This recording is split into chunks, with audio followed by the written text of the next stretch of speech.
Korban ibu NR dan anaknya yang masih berusia 2,5 tahun dibawa ke klinik oleh petugas dan keluarganya. Dalam keadaan lemah tak berdaya, keduanya mendapatkan pertolongan pertama di klinik tersebut. Saat mendapatkan penanganan medis, ibu NR tak berkata sedikit pun terkait peristiwa tragis yang dialaminya. Jadi sempat dibawa ke sini ya Pak ya? Iya. Oh, ini berarti prakteknya? Iya. Pak, ini dokter bidan. Oke. Sobat, kita sudah tiba di tempat pertama dibawanya korban selamat, ibu dan anaknya, yang pada akhirnya mendapatkan pertolongan pertama di klinik kebidanan di sini.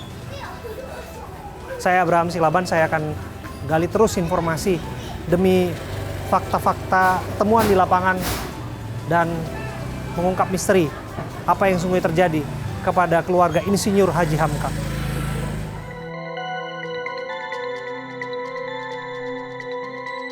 Kita akan coba minta keterangan kepada dokter yang pertama kali melihat kondisi dari korban selamat. Secara kasat mata apa yang ia lihat, betulkah ada luka-luka, disebutkan ada bercak darah, disebutkan ada lebam di korban selamat, ibu dan anak, maka kita akan terus gali informasi.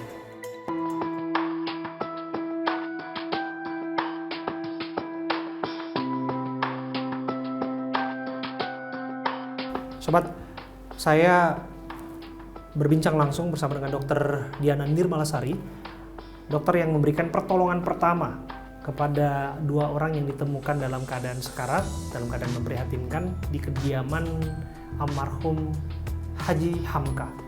Dok, melihat pertama kali keadaan ibu korban, istri ataupun ibu korban, dan juga anak yang berusia masih 4 tahun, 3 tahun ya dok? 3 tahun kayaknya. Masih sekitar 3 tahun ya. Apa yang bisa dokter jelaskan waktu itu? Keadaannya ya lemas ya, lemas dan sangat memprihatinkan lah. Si ibunya pada saat datang tuh dia diantar dengan, kalau setahu saya itu bilangnya saudaranya dan beberapa tetangga itu bisa diantar naik motor ibunya. Kalau yang anaknya digendong sama tantunya apa bibinya gitu, gitu. Digendong ke sini lari-lari, yang si anak digendong, yang ibu dibonceng dengan motor, kata tetangga gitu. Oke. Karena sudah nggak sanggup lagi karena berjalan. nggak sanggup, lemas. Oke. Waktu itu sempat dibersihkan dulu ya dok? Awal-awal? Si anak, kalau ibu nggak, karena dia lemas. Pada saat duduk di tensi, dia bilang dok pusing gitu. Pusing sama perutnya nggak enak. Dan saya ngeliat udah langsung tiduran aja, karena memang keadaannya lemas banget ya. Lemas dan ya kurus sekali. Gimana kalau beberapa hari nggak makan kan? Memang kekurangan nutrisi ya? Iya. Memang kelaparan? Kelaparan. Oke. Iya. Dan demikian juga putrinya ya? Anaknya ya. Kalau anaknya sempat dimandiin di kamar mandi sini, disampoin segala macam sama tantenya ya. Terus anak ada di dalam kan ada sabun, dibersihin, terus si itunya tantenya itu bilang dok masih bau, beberapa kali dimandiin. Terus saya bilang udah jangan dimandiin lagi karena takut hipotermi kan, dia lapar, keadaan perut kosong, dimandiin terus kan dingin, takut ini. Jadi tak suruh andukin, tak kasih minyak kayu putih. Terus pada saat diandukin itu di meja ini ada yang para tetangga ada yang ngasih bubur kayak lontong ya, lontong buras gitu ya. Nah si anak itu langsung kayak lapar sekali gitu loh, langsung menggapai gitu. Kalau ibu dalam keadaan lemas di situ di tempat tidur, tempat tidur pasien. Terus jadi anaknya masih bisa makan? Anaknya makan dan saya bilang dibuka dulu, takutnya dia gigit ada cabai kan malah kasihan kan. Pas dibuka bener isinya cabai rawit dan saya langsung aduh tolong buatkan itu nasi pakai telur kan nasinya agak lembek di sini. Terus diceplokin telur dan makannya lahap sekali. Oke, waktu itu yang penting nutrisi masuk dulu. Iya ya? Nutrisi. Kalau si ibu sempat tak tensi dan tak berikan obat, dia bilangnya pusing. Sama perutnya nggak enak, jadi tak kasih obat lambung dulu. Dikunyah, saya suruh kunyah obat lambung sama minum paracetamol, udah itu aja. Setelah itu makan, disuapin sama yang boncengin motor, saudaranya itu. Dok, ada luka-luka nggak sih? Kalau saya lihat nggak ada luka-luka sih. Si anak nggak ada luka, ibu juga enggak. Cuma saya lihat kayaknya di kaki ibu ada bercak darah. Ada bercak darah. Di ya. kaki ibunya Tapi ya bukan saya dari lihat. Bukan dari luka yang bersangkutan. Luka, mungkin apa bercak darah Iya, apa saya tapi kurang itu tahu tidak juga. diketahui. Tapi yang dokter pastikan bahwa itu bukan luka di kakinya Bukan, dia. Dua orang ini yang selamat ini, apakah dokter melihat keduanya keracunan makanan segala macam? Tidak. Nggak ada. Kalau keracunan makanan kan otomatis pasti ada sesuatu ya. Ini kan dia cuma seperti orang lapar gimana? Yang beberapa hari tidak makan, tidak minum gitu. Jadi seolah-olah sebetulnya menahan rasa lapar atau semacam puasa berhari-hari gitu Iya, ya, Dok, bisa. Tapi memang si ibu, saya tanya memang kayak depresi. Dia nggak terlalu nyambung gitu. Oke. Si ibu kan pas saya lihat, saya udah dikasih makan, saya tanya pelan-pelan, ibu itu yang meninggal siapa, dia nggak kenal. Masa? Ya, nggak tahu. Dia bilangnya itu bukan suaminya. Aku tanya yang di rumah ada siapa aja gitu. Oke. Malah dia nggak bisa jawab. Dia nggak jawab dan itu bukan suaminya gitu. Padahal tetangga bilang itu suaminya Dok gitu. Saya lihat gitu. Oke. Dan ketika diajak komunikasi yang lain misalnya, Dok? Nggak bisa. Dia diem aja. Oke. Nggak nyambung ya? Nggak nyambung. Oke. Ada indikasi awal, dugaan awal depresi berarti ya, Dok ya? Seperti orang depresi. Seperti orang depresi. Seperti orang Dan depresi. gelagat itu kelihatan ya, Dok? Kelihatan. Depresinya berat. Kelihatan berat ya, Dok ya? Baik, Dok. Tapi sekali lagi terima kasih ya, Dok ya, atas pertolongan yang dilakukan oleh Dokter Diana. Ini salah satu dokter yang melakukan pertolongan pertama kepada 2 korban yang ditemukan dalam keadaan sekarat dan dipastikan diberikan nutrisi untuk kemudian bisa diselamatkan. Ini tentu masih menjadi misteri ini, Sobat. Maka dari itu kita harus dalami berbagai keterangan dan fakta-fakta temuan di lapangan untuk menjawab misteri ini. Apa yang sudah terjadi di kediaman itu? Ayah dan anak ditemukan tak bernyawa, sementara ibu dan satu lagi anaknya sempat diselamatkan oleh aktor-aktornya tadi, Babinsa, dan kemudian ditindaklanjuti oleh Dokter Diana yang jarak kediamannya hanya sekitar 30-50 meter dari lokasi kejadian. Terima kasih dokter ya. Iya. Terima kasih ya, Dok ya. Iya. Kita akan dalami terus Iya. informasinya. Tapi saat ini sudah bisa kita tanyai pelan-pelan, tapi banyak yang lupa. Jadi bahkan yang bersangkutan sendiri menyangkanya bahwa suami yang meninggal itu masih umroh gitu. Oh ya? Iya.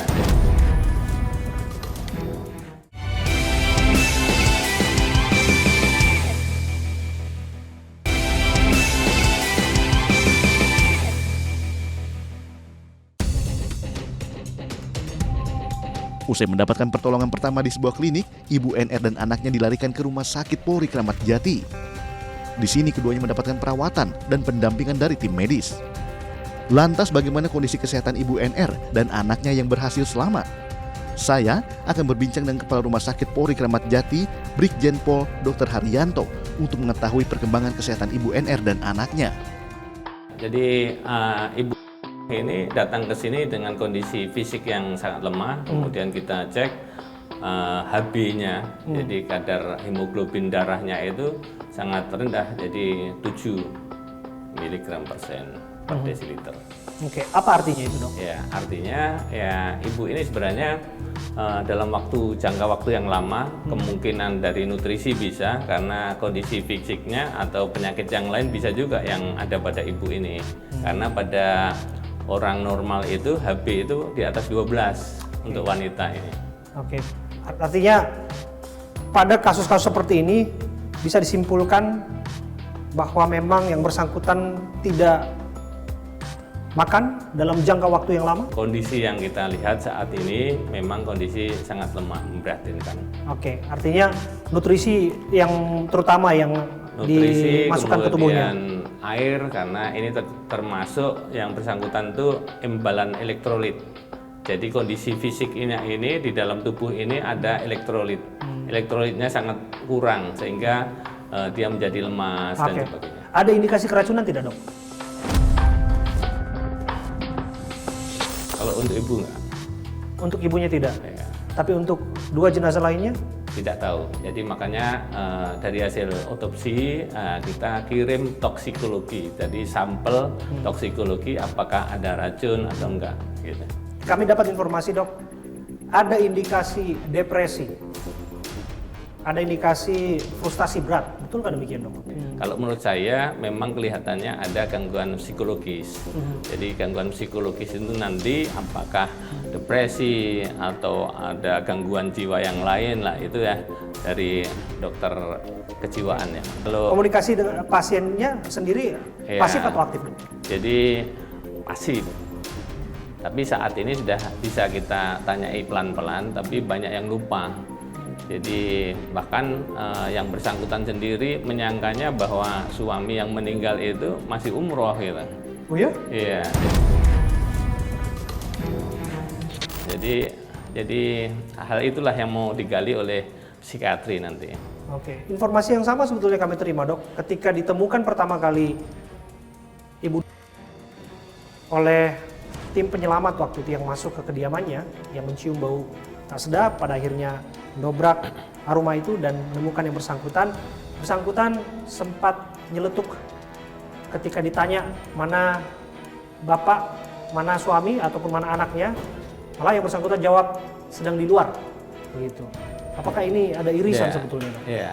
Jadi apakah itu gangguan psikologis? Kita nggak tahu tipe apa karena kita tidak ahlinya di situ. Jadi nanti psikologi yang akan membuka itu semua. Jadi itu semua nanti kita serahkan penyidik juga. Ini kan masih puzzle-puzzle ya.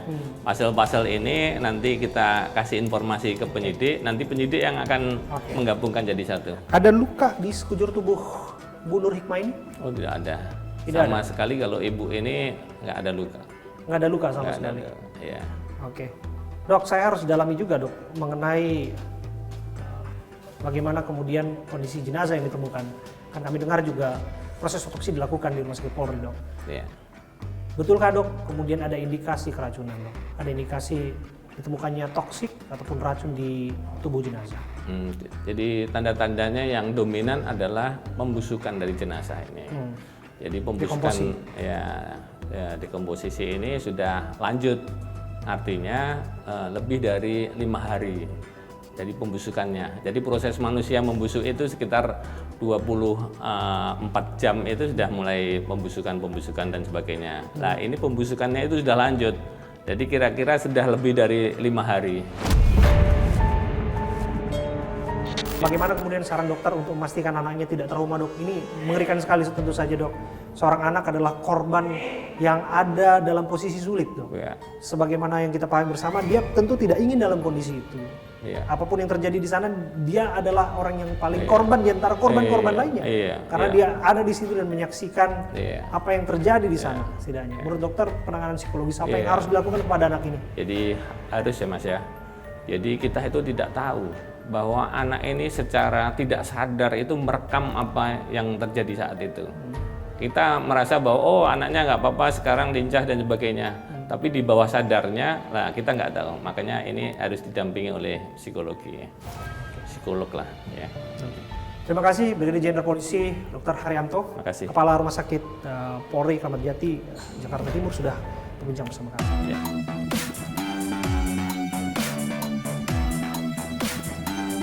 Penasaran dengan kondisi Ibu NR, saya pun mencoba menjenguknya. Tentunya dengan segala peraturan yang harus saya taati. Saya Abraham Silaban akan masuk dan melihat langsung bagaimana keadaan pasien yang bernama yang ditangani Rumah Sakit Polri Kramat Jati. Saya bisa pastikan saya satu-satunya jurnalis yang bisa masuk dan lihat langsung keadaannya.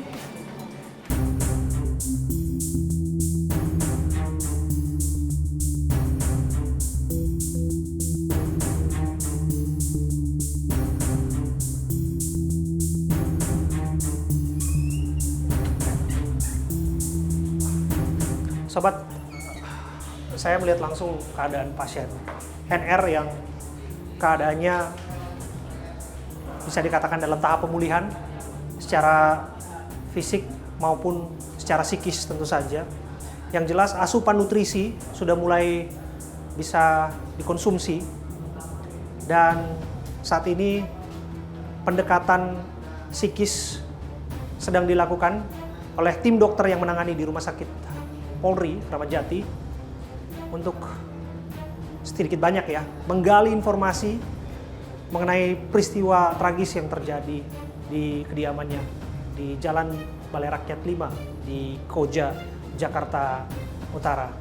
Yang jelas, NR adalah saksi kunci dalam kasus ini, mengingat ia merupakan satu dari korban selamat.